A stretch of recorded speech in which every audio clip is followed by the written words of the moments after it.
오늘 아침 말씀 제목은 우리 앞에 있는 생명과 죽음의 길입니다.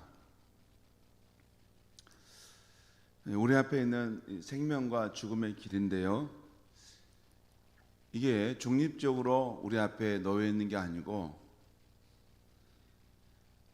우리가 이 생명의 길을 갈 수 있도록 하나님께서 돕고 계시다는 것입니다.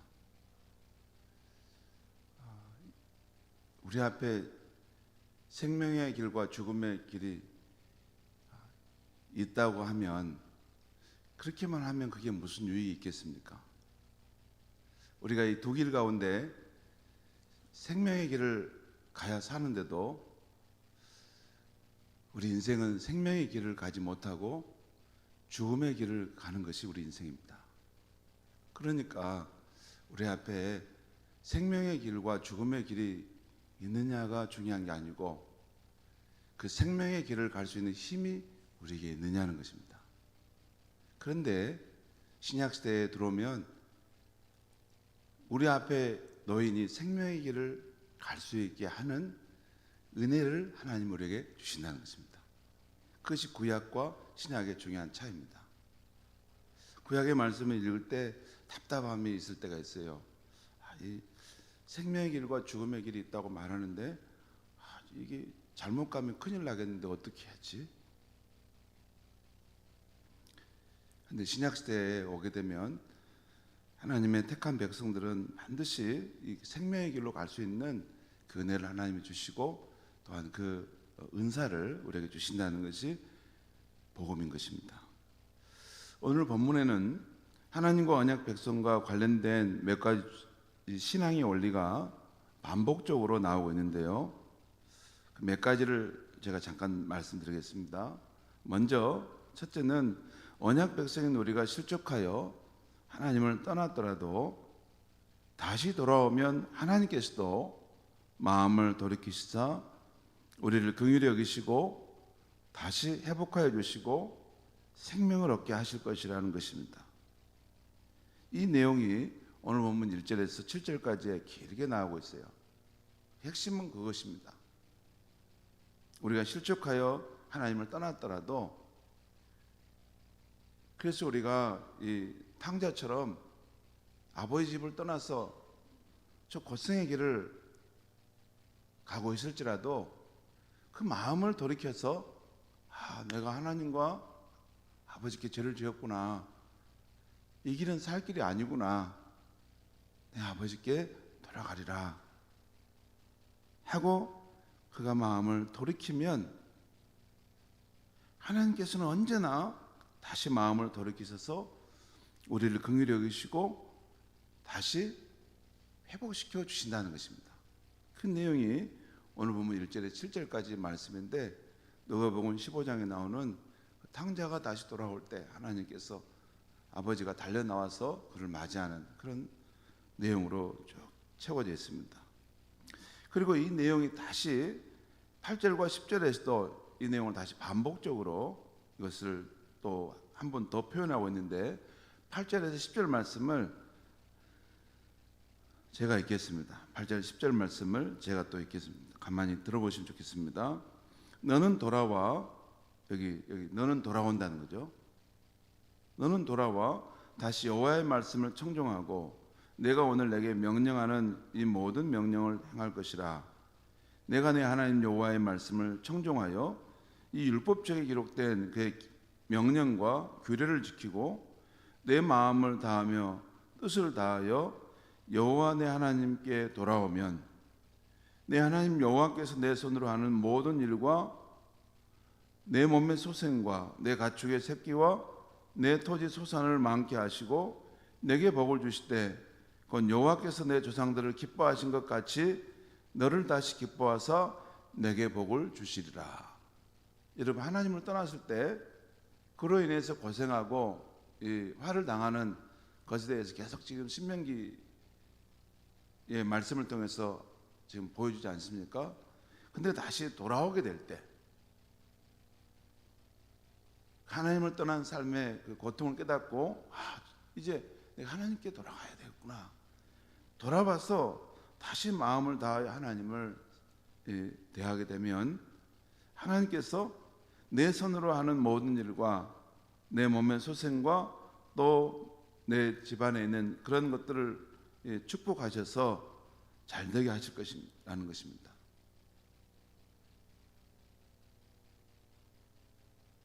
다시 너를 기뻐하사 내게 복을 주신다라는 말씀입니다.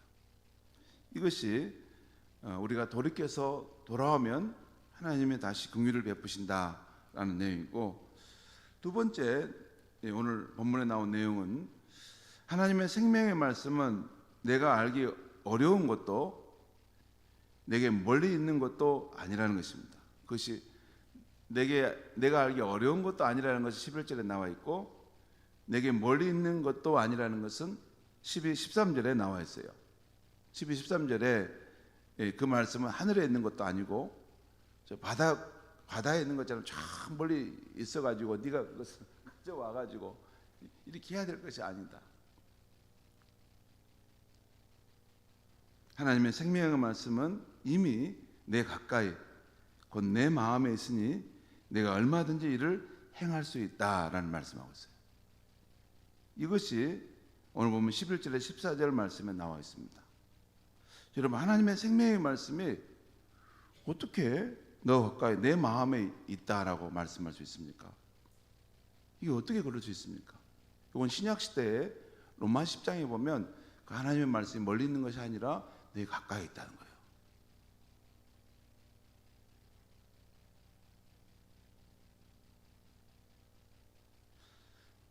그 부분을 말씀하는데 나중에 또 이 부분 말씀하겠습니다. 그래서 이 하나님은 다시 한번 언약 백성인 우리 앞에 생명과 죽음, 복과 화를 두었으니 우리가 하나님을 사랑하고 그의 명령과 법도를 지켜 행하면 우리가 살게 되고 번성게 되며 여호와께서 주시는 땅에 들어가 살 때 복을 주실 것이라고 말씀하고 있습니다. 그러나 우리가 마음을 돌이켜 유혹을 받아 다른 신을 섬기면 내가 패망할 것이며 내 생명이 길지 못할 것이다 라고 말씀합니다. 이것이 다시 15절에 18절 말씀에 나와 있어요. 우리 앞에 생명과 죽음, 화, 복이 있는데 너가 선택해야 한다는 것입니다. 어느 길을 갈 것인가 선택하는 것을 해야 된다는 것이죠. 하나님을 사랑하고 그의 명령과 법도를 지켜 행하면 너가 잘되고 복될 것이다. 하지만 그 마음을 돌이켜서 유혹을 받아 다른 신을 섬기면 내 생명이 길지 못할 것이다 라는 것입니다.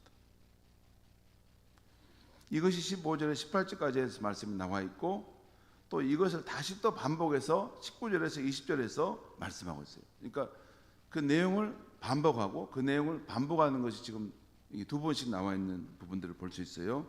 19절에 20절 말씀 제가 또 읽겠습니다. 19절 20절입니다. 내가 오늘 하늘과 땅을 불러 너희에게 증거를 삼느라. 내가 생명과 사망, 복과 저주를 너 앞에 두었은즉 너와 내 자손이 살기 위하여 무엇을 하라고요? 생명을 택하고 생명의 길을 택하라는 것입니다. 그 길은 20절 내 하나님 여호와를 사랑하고 그의 명령을 청종하며 또 그를 의지하는 길이라는 것입니다. 그런데 그 하나님은 그는 내 생명이시며 내 장소이시다. 제가 어제도 말씀드렸죠. 하나님은 우리의 생명의 토대이시고 복의 토대이신 분이라는 거예요. 그분을 떠나서 우리가 존재할 수는 없는 것입니다. 여호와께서 내 조상 아브라함과 이삭과 야곱에게 주리라고 맹세하신 땅에 내가 거주하리라. 하나님께서 그 믿음의 조상들에게 맹세하신 주리라고 맹세한 땅이 무슨 땅입니까? 그 약속의 땅, 축복의 땅이죠. 그 땅에 들어가 너가 거주하게 될 것이다. 그 땅은 어떤 의미에서 하나님의 복된 통치가 있는 땅을 말하는 것입니다. 성도 여러분, 이 모든 하나님의 말씀을 보면 언약 백성인 우리와 우리 후손들을 향한 하나님의 분명한 뜻은 저주와 패망과 화가 아니라 우리를 하나님의 약속하신 땅으로 인도하여 생명과 장수, 복을 주시려는 것이라는 거예요. 구약시대 이스라엘 백성에는 그 눈에 보이는 물리적인 가나안 땅을 의미할 수 있겠지만, 신약시대 우리 성도에게 하나님의 약속하신 땅은 영신 하나님께서 통치하시는 그 땅을 말합니다. 그 땅은 천국도 되고 우리 마음속에 임하는 그 삶일 수도 있습니다. 그 하나님이 우리 안에 오셔서 복된 통치를 나타내는 그 삶은 생명과 장수, 복을 누리는 삶이라는 것이죠. 여러분, 이 모든 생명과 죽음, 복과 화가 궁극적으로 이 하나님과의 관계에 달려 있다는 것을 오늘 말씀은 분명히 보여주고 있어요. 바로 여호와 하나님 그분만이 피조물인 우리들에게 생명과 장수와 복을 주실 수 있는 분이라는 것입니다. 그래서 우리와 우리 후손이 살기 위해서 하나님 여호와를 사랑하고 그의 말씀을 청종하고 그를 의지하라는 말씀을 지금 다시 또 강조해서 계속 말씀하고 있는 것이에요. 우리 앞에 생명의 길과 죽음의 길이 있는데 너희가 살기 위해서 그 생명의 길을 선택하라는 것입니다. 그것은 하나님을 사랑하고 하나님의 말씀을 청종하고 하나님을 의지하는 길이라는 것입니다. 여기까지가 구약의 말씀이죠. 근데 성도 여러분, 우리를 위해 구원자로 오신 예수님의 시대, 이 성령의 시대에는 이 말씀은 어떻게 적용될 수 있을까요? 죄인인 우리 인류는 먼저 죄와 죽음의 자리에서 구원해 주실 예수 그리스도를 믿고 의지해야 합니다. 그래야 심판받을 자리에서 하나님의 자녀됨의 신분을 얻는 것입니다. 여러분, 예수를 믿지 않은데, 구원자 예수님을 통과하지 않은데 하나님을 바로 믿는 길은 없습니다. 왜냐하면 우리가 예수를 꼭 믿어야 되는 그 중요한 이유가 뭐냐면 이미 아담의 후손이 우리는 죄인의 모습으로 서 있다는 것이에요. 우리 예수를 통해서만 심판의 자리에서 하나님의 자녀의 신분으로 나아갈 수 있는 것입니다. 그 다음은 사도행전 2장 38절에 약속된 성령을 선물로 받아서 하나님을 사랑하고 하나님의 뜻을 행하며 사는 것입니다. 여러분, 이 하나님을 사랑할 수 있을까요? 하나님의 뜻을 청정하고 정말 기뻐하고 하나님을 의지하는 것이 자연 반로적으로 이게 될 수 있습니까? 아닙니다.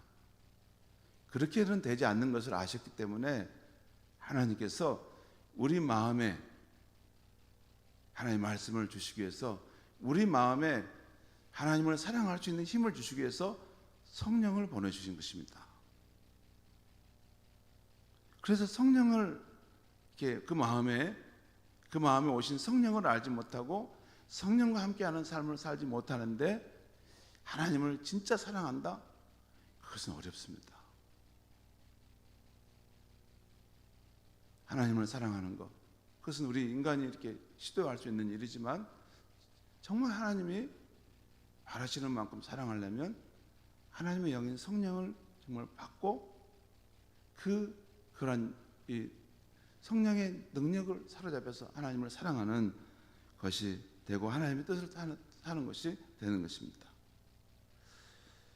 그리고 세 번째는 언약 백성인 우리조차도 여전히 내 육신의 본성이 있으므로, 그것이 우리 안에 여전히 있으므로 늘 우리 안에 오신 예수 그리스도의 성령의 충만함을 더욱 사모해야 하는 것입니다. 그래서 주님의 뜻을 청정하려 하여 살려야 한다는 것입니다. 여러분, 우리 안에 이렇게 성령님이 오시면 우리 안에 자리를 잡는 일을 행하세요. 그런데 여러분, 때때로 우리 마음이 하는 일을 보면 성령을 받았다고 하는데 우리가 거칠은 행동을 하고 불순종하고 또 이게 불신앙의 길을 갈 때가 있잖아요. 그러면 성령은 어디 사라져버린가? 그렇지 않습니다. 여전히 우리 마음속에 계속 자리를 잡고 있는 것이에요. 그런데 우리가 거칠은 마음, 잘못된 길을 갈 때마다 성령은 탄식하시고 아파하시지만 계속 우리가 성령을 의지하고 연장하고 그 성령과 함께 살아가려고 할 때 성령은 그 인생 가운데 자리 잡기 시작하는 것입니다. 그리고 확고하게 그 마음을 거처로 삼아서 그의 마음속에 먼저 천국이 이루어지게 하십니다. 여러분, 우리 안에 오시는 성령님은 예수 그리스도의 영입니다. 나를 사랑하사 십자가에 죽으시고 다시 부활하신 그분의 영이 우리 안에 오시는 것입니다. 그래서 우리가 성령님을 사모하는 것은 엉뚱한 영을 사모하는 것이 아니고 나를 사랑하사 십자가에 죽으신 그 예수 그리스도를 내 생명처럼 뜨겁게 사랑하는 것입니다. 그리고 성령님이 우리 안에 살아 역사하시는 삶이 될 때 그의 인생은 세월이 지나면서 점점 예수 그리스도의 형상의 사람으로 바꿔질 것이고 점차 주님의 뜻을 청종하고 여호와 하나님을 사랑하는 사람으로 바뀌어져 가게 되는 것입니다. 그럴 때 우리가 우리 자녀의 인생에 하나님이 약속하신 생명과 여러 가지 복, 형통함이 그의 삶의 실제가 되어지게 되는 것입니다. 성도 여러분, 우리 앞에 이 생명의 길과 죽음의 길이 있으면 뭐합니까?